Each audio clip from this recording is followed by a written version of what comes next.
Stuart, I would like to ask you about, you talk a lot about gratitude is the way to open the heart. And of course it is. How how can one apply that to, or how can I apply that to my daily life? I mean,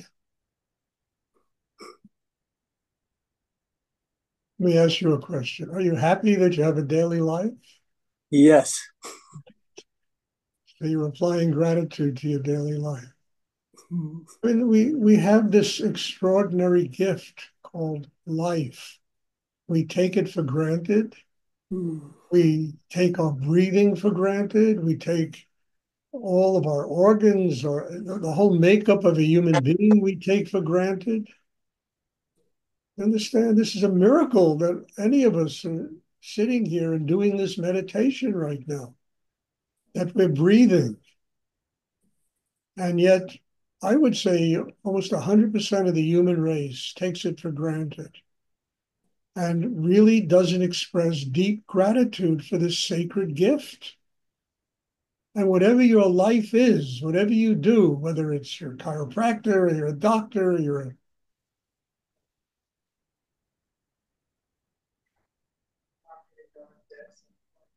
whatever your life is, you understand? The miracle of having that life is something should make you grateful.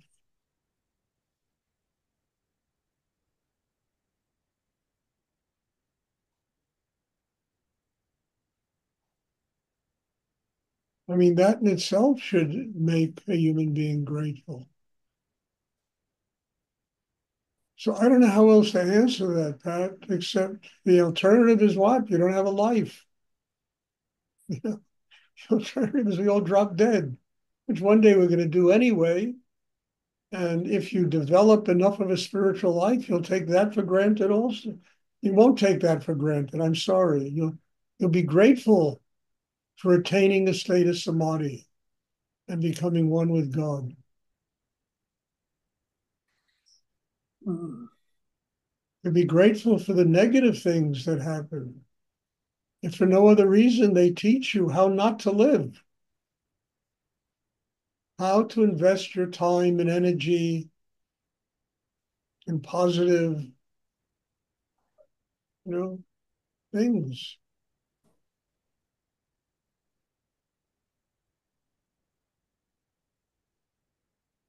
So the answer is simple, you know.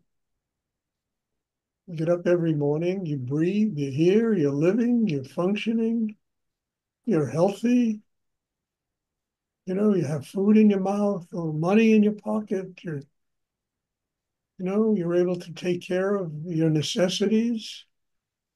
Why shouldn't a person be grateful? Mm. I mean, go take a trip to Mumbai. I mean, I really mean this. And there's like, I don't know, there's like 1,000 acres of land in the middle of Mumbai that really were the most impoverished people I've ever seen in my life inhabit.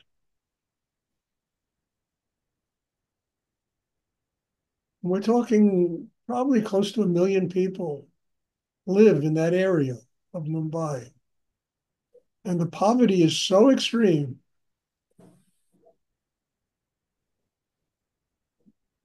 And yet, drive past and you'll see some guy wearing a lungi or, virtually with a little broom sweeping the front of his little hut. The hut with a little wind would probably blow down, but he is cleaning it and probably has a little gratitude that he has a place to sleep at night.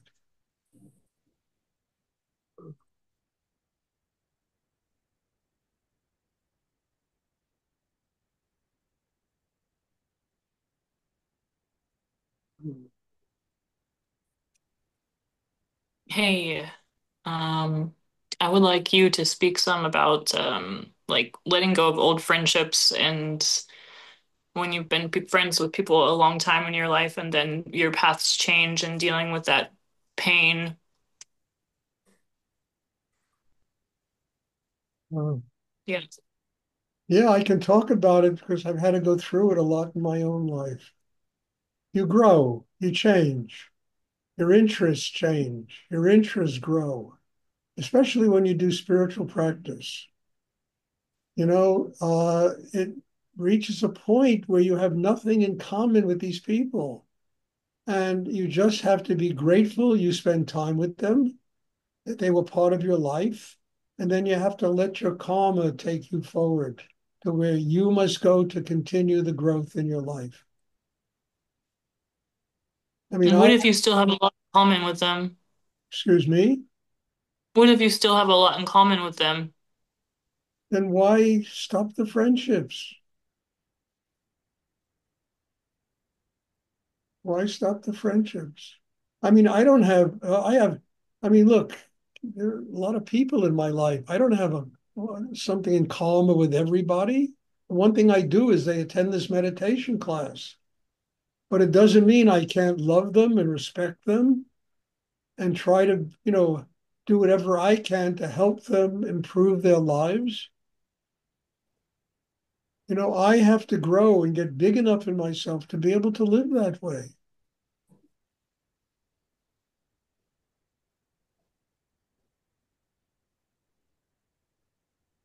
Otherwise, I mean, I don't have really any friendships I had when I was, a teenager. I've had a lot of people try to get in touch with me, but, there was so little in common in the way I've lived my life that I really believed it was best me to be nice to them, but to just let it go. Because I had nothing in common with them anymore.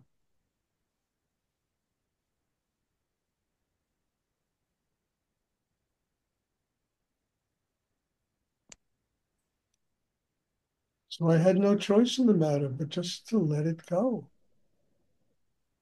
And it takes a lot of inner strength to be able to do that. Not to be angry, not to be upset, but unconditionally liking them and just letting it go because there is nothing more to learn in the situation.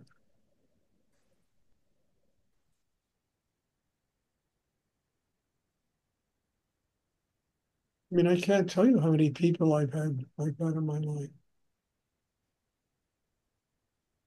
And some of them I was very sorry about. There was a friend of mine I used to have in Paris. He was a very close friend of mine. And I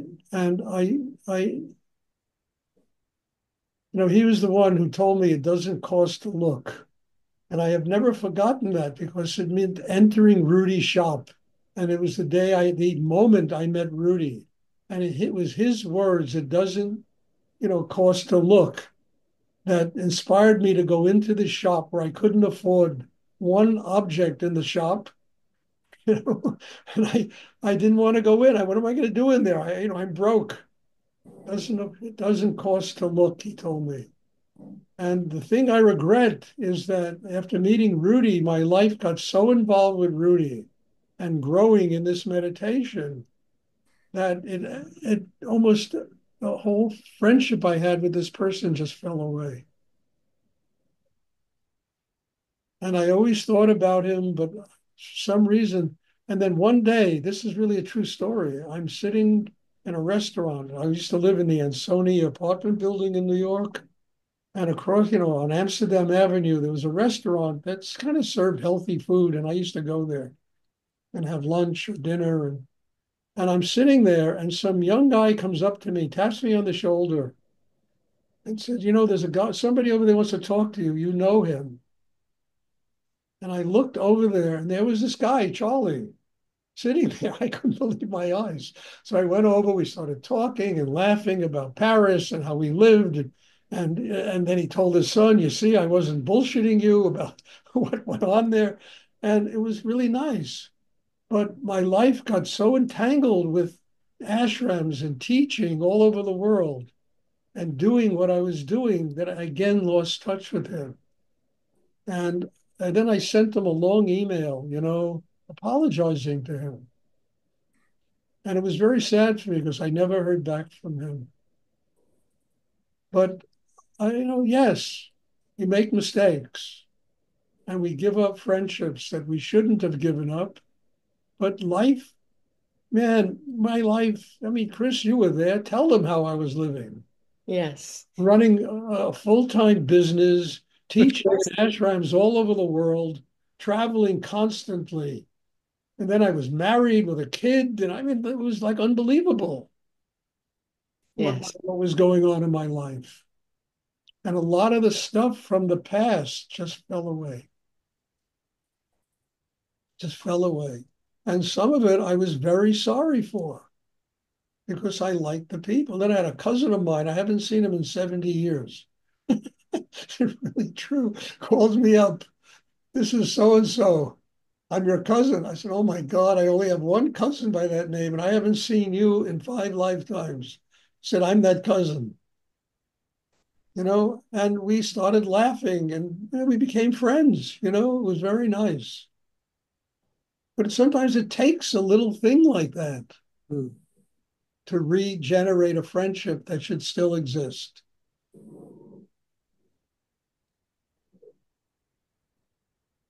But I know what my life was about. And I imagine, I don't know if any of you live that way, but my God, from Kathmandu to Greece to Paris to Amsterdam to Germany to Berlin to, I mean, Zurich, I was all over the map, having to come home to Yeah. run a full-time business, because my expenses were like $15,000 a month. and, and I wasn't getting any money from anybody, and I had to make that money. I mean, it was unbelievable. And a lot of friendships that could have been good friendships fell by the wayside. I mean, I've had some friends that became very successful people, and I could be good friends with them today. But because of the nature of my life, I had to let everything fall away. Hmm. Hmm. Yeah, it gets a little bit weird whenever you start to move that much and then people ask you where you're from, and then it's always like you can't really explain it anymore. Well, then don't explain it. Just do your life and be grateful that you have the energy to do what you do and move the way you live. And I think, Angelica, you live a creative life. Most people don't live a creative life. Most Hmm. people are kind of stuck in the mud the way they live, and and be grateful for it. And if it's possible to connect with somebody that you want to connect with, give them a call. I sent this friend of mine a very beautiful letter, apologizing to him for not, sustaining the friendship. And I never heard back from him. It was a little sad for me. How long were you friends for? Oh, a long time. I met him when I was about 22 years old in Paris. And then I lived in Paris for a long time, went home to New York, and we had a constant friendship. And then he came to live in New York, and I got him an apartment literally next door to my apartment in Manhattan. We were very close friends, we're very good friends. I mean, when I was, I won't go into it, but I was in a lot of trouble when I lived in Europe at one point, and I had to come back to the States. And he sent me a plane ticket. I didn't have a nickel to my name. I didn't have a pfennig to my name, a centime to my name. And he sent me a plane ticket to come back to the States. I've never forgotten that. But the business of my life, it was impossible to sustain those kind of friendships at that time. I could do it better now because I'm not as busy Mm. as I used to be. Although I gotten involved in a book again, and oh shit.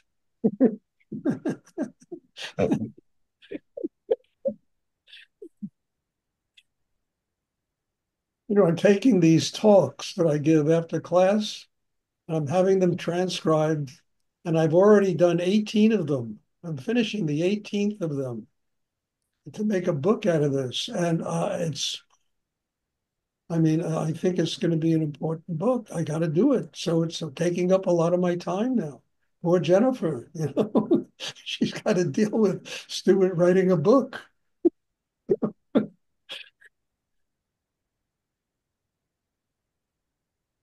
Thank you. Stuart, I'd like to ask you a question too. I really had lost a very deep friendship, pretty much. And I realized out of it, the lesson I got was how much alone we all are in pursuing our inner life. Could you talk about that, please? Repeat the second half of it again. How much alone we all are in pursuing our spiritual life, that we really are on our own. And that I remember you saying Look, when, ultimately, we all are in this alone. I mean, you yeah, all come here, there's a big group of people here, there's 20 people sitting there, all participating in this meditation. For what reason? You all spend, there's only one person you spend 24 hours a day with, yourself, yeah, right? And you come here to get the energy in order to do what? To build an inner life that really is peaceful, that's connected to God, that's connected to spirit, that it helps you ultimately when we have to leave this place, you know, we leave it embracing a higher energy and we don't take everyone with us. mhm, We leave and we embrace energy of a yeah, higher nature. We become one with God. So there's a congregation of people, but the purpose of the congregation of people is for each human being to build their own individual connection with God, because ultimately that's what it comes down to. And I remember Rudy, you had so many people around him, came back from a trip to India, and I'm sitting in the back of his house there, and comes up, he sits down next to me, and the first thing he said to me, Stuart, is you've got to realize that ultimately we're all in this alone. That's the first thing he said to me. Learn what I have to, that's the second thing he always said, learn what I have to teach.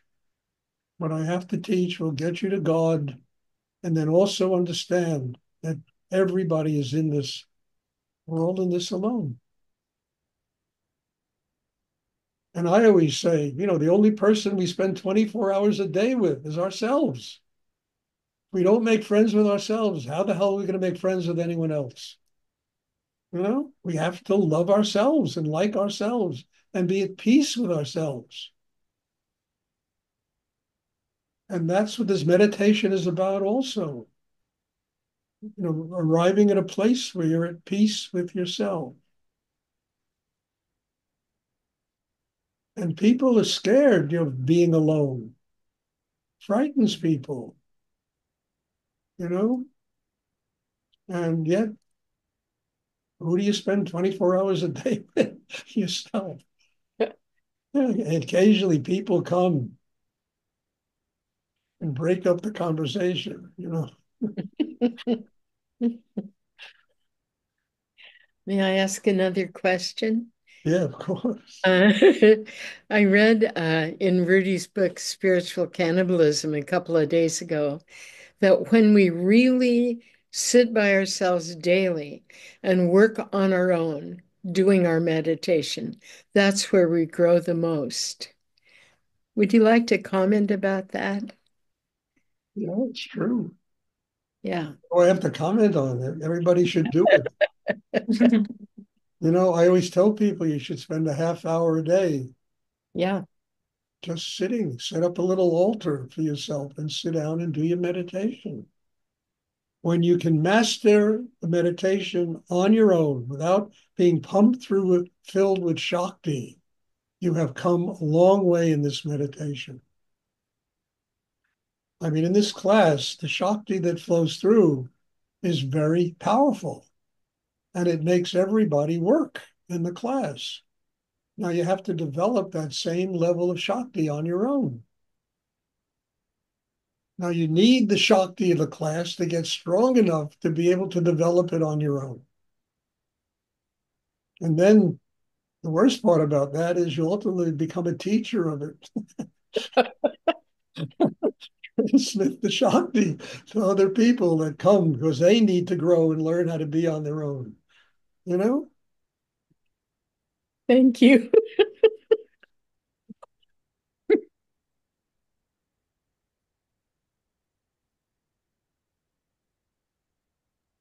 I mean, you got to realize, look, I told you all that I'm going to stop doing this on a Saturday night.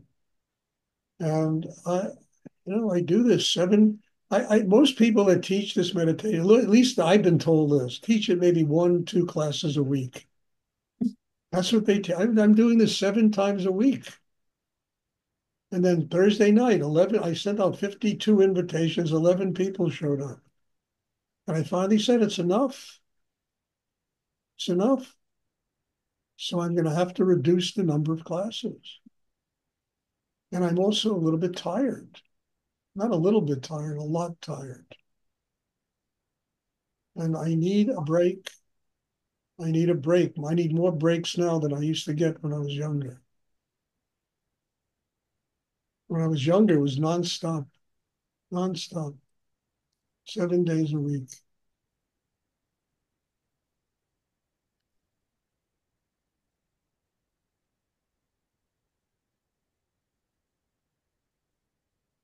And I think it's a great blessing to do what I do. And I'm so grateful that I'm given the strength, the energy at this point of this age, to be able to do what I do.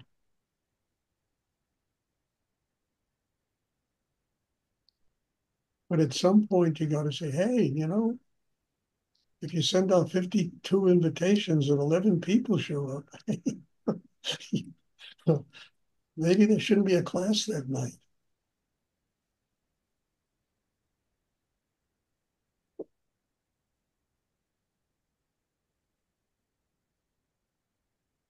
Does anyone else have a question? Well, by the way, I think the possible title for my new book is going to be called Brood for Meditation. Oh, great. And I will probably use about, I would say, 50 to 75 of these talks. The transcriptions are terrible. I mean, YouTube and Facebook should be ashamed of themselves, the way they transcribe things. I mean, it's like an idiot talking, But having done this long enough, I can extract the essence of each talk and then give it a literary form.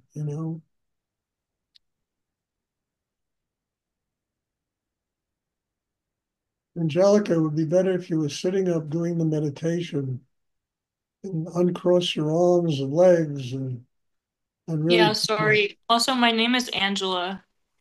Angela. Okay, Angela, please. It'd be better if you just do the meditation. You'll get more energy and you'll get more out of it than if you're sitting where you're sitting. Does anyone else have a question they would like?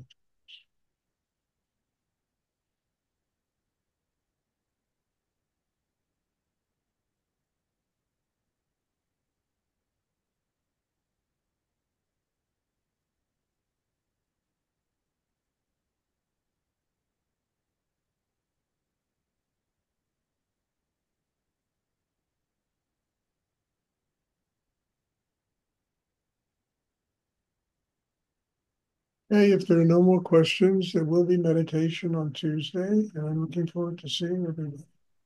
God bless you. Thank you. Thank you. Yes, Thank you. Stuart. So Thank wonderful. you. Thank you so much. God bless you. Thank you. You're welcome. Good night.